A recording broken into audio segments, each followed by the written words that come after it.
So today I would like to briefly take you through the German approach to apply the 6 transformation areas into policy making. Next slide, please. So I think Eva already touched upon this. So who's affected from these transformations? If we take sustainable agricultural systems, it's really the farmers that have to change their practices. Here you can see an agroforestry system that is a completely different kind of doing agriculture than done at present in Germany. So here we really face high rejections from farmers of changing the system. And to transform it will require getting them on board for this transformation. The second transformation is decarbonization of energy systems. We are already within this transformation area, so phasing out the coal mining and moving towards renewables. This will actually affect entire regions in Germany where the coal is digged and where we will change into renewable systems. And this affects heavily workers in this area, and shifting them into a new area or a new industry is not an easy task and takes years. A third example for transformation is sustainable housing and buildings. So this really affects also private households, of how you decide to live in the future, what it costs and how you build and who makes these decisions, what are the frameworks from government to come towards sustainable housing in cities and rural areas. And the fourth example is decarbonization of our industry that is closely linked with circular economy and digitalization. This again requires a whole new set of skills in the industrial scene. So this really requires also for many people to change. And as you can all imagine, this transformation and the people who are affected of these transformations do have their rejections, because it really means that you have to change substantially. And I think we need to find ways of how we can change the mindsets, how we can change or provide opportunities for new jobs and for living in the future in such a transformed society. So we go to the next slide. In Germany, in 2016, just after the SDGs were introduced, the German sustainability strategy, which we have as a policy document guiding our national decisions on sustainable development making, was arranged according to the 17 SDGs, which was really nice and very timely. Then in 2021, this strategy was reviewed once more with stakeholder participation. And as the GSDR came out in 2019, we actually, the government aspired to actually integrate the transformation areas. So if you click next, Lina, you can see the 6 transformation areas, and what it means is that all the SDGs are clustered into these areas. And if you click once more, Lina, then you can see the German adaptation of these clusters. So I think Eva named them. So the international transformation area of economy or economic systems in Germany, it's called the circular economy. So that's sort of the target space that we aspire to achieve. Then the food system and agriculture is still the same as in the GSDR. But when it comes to cities and urban development, we have more a focus on building and transport, because these are the urgent questions in Germany. And then we have not the global environment, but we have the pollutant-free environment in Germany.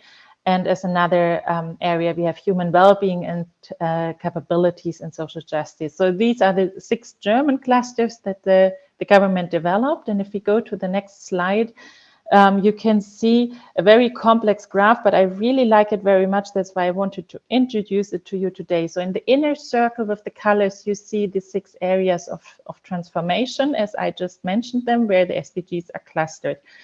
Then the government in the white circle actually laid out those indicators in the German strategy that are off track or are too slow in their trend development. And the outer circle is actually the policies that they are, that they have put in place to actually deal with these off-track indicators and achieve change. So I really like this graph because it quite nicely shows the different important areas in Germany. It also shows very honestly on where we are off track, and also the ambition of where we want to get and how we get there. If you ask stakeholders in Germany, also RNE, there's a lot of criticism, as it always is. This is a nice graph, and that's why we really like it, but it's also, it doesn't tell you, for example, if really ministries will work in an integrated manner on these transformation areas, because all the indicators you see in the white circle, they are under the leadership of one line ministry in Germany. And to move ahead, it would be important that the indicators, as well as the policies that are required to get them back from off track to on track, would need to be handled by multiple ministries. We can go to the next slide.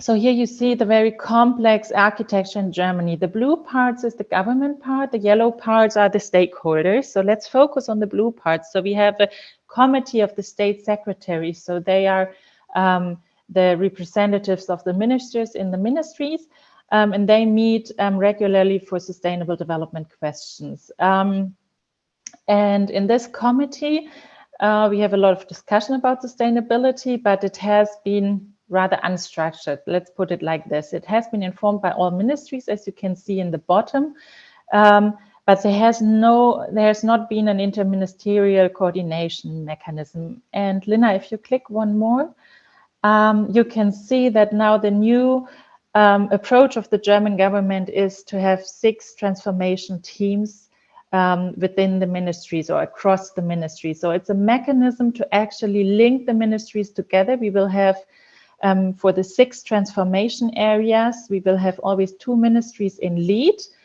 And we have actually a 7th transformation team, and that is focusing on the international responsibility of Germany. That is also heavily debated because it was always lacking in the German policy making, like all the spillover effects our industrial production has elsewhere. But now it's an individual transformation team. So let's see how this solves the problems. We think it might be better to integrate it in all 6 transformation areas instead of having one add-on. But for now, I would say having this as an add-on is already quite nice. Let's see if it flies, and if it flies, then we can see if this can be kept. So that's sort of the German approach to now really foster the coordination across ministries. So it's really sort of putting flesh to the bones of this whole of government approach. And it has just started a few months ago, so we need a few more months to see how this works. When it comes to the stakeholders, this approach does not yet include all stakeholders. We have witnessed in the past 2 multi-stakeholder commissions in Germany that actually negotiated pathways for extremely complex transformation. The one was the Commission on Growth, Structural Change and Employment. It's also called the Coal Commission, and it's somehow already internationally quite well renowned. So was a committee of a lot of very important stakeholders that have an interest in either maintaining the coal industry or to actually move towards the renewable industry. And they all together negotiated a pathway for Germany on how to phase out coal. As you may know, the difficulty in Germany is that we started with phasing out the nuclear energy, and then we phase out coal. So that really led to another, let's say, a big bunch of rejections within society, and also fears of really having shortages of energy. But this debate was before the Russian war in the Ukraine. So now the entire debate has changed and has received a new dynamic.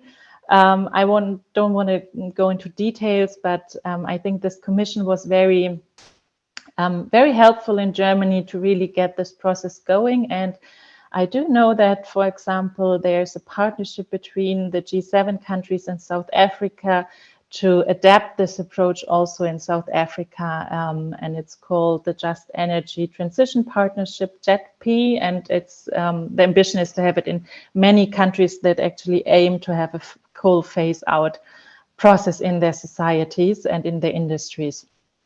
The second commission that actually took place during COVID, that's, you can clearly notice from the picture and the difference of the pictures, that was a commission on the future of agriculture, because we are very industrialized agriculture country, and the transformation in agriculture in Germany is very, very challenging. And this commission, were composed by large environmental organizations, by the agricultural lobby organizations, and by all kind of stakeholders that try to prevent this transformation, and others that push for the transformation. And together they developed different levers and scenarios of how to transform the German agriculture. And this report is now the guiding report for the ministries, especially the environment and the agriculture ministry, to move ahead. So these are two examples of how multi-stakeholder commissions can, and they all work for more than a year to come up with these very large reports and the scenarios and pathways ahead.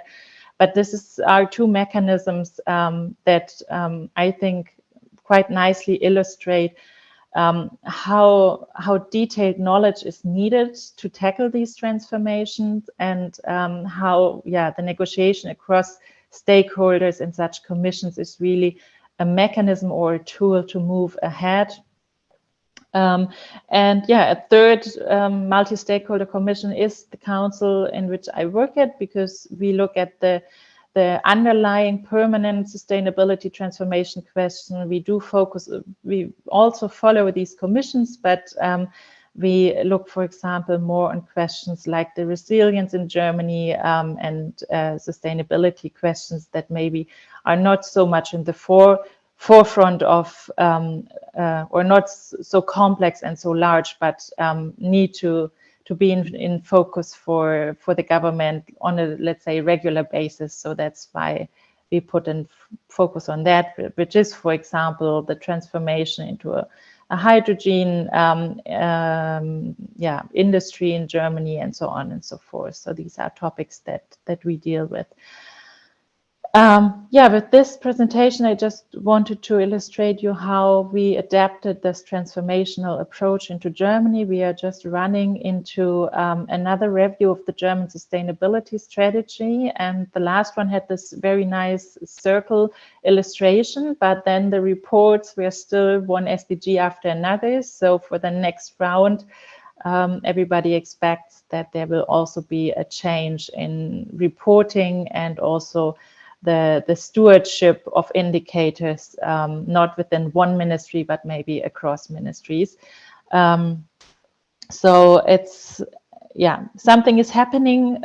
We always say it's maybe not fast enough, but there are ways forward. And it's definitely, I think, true that this transformation and applying it to the national context is really challenging for stakeholders, but also for government.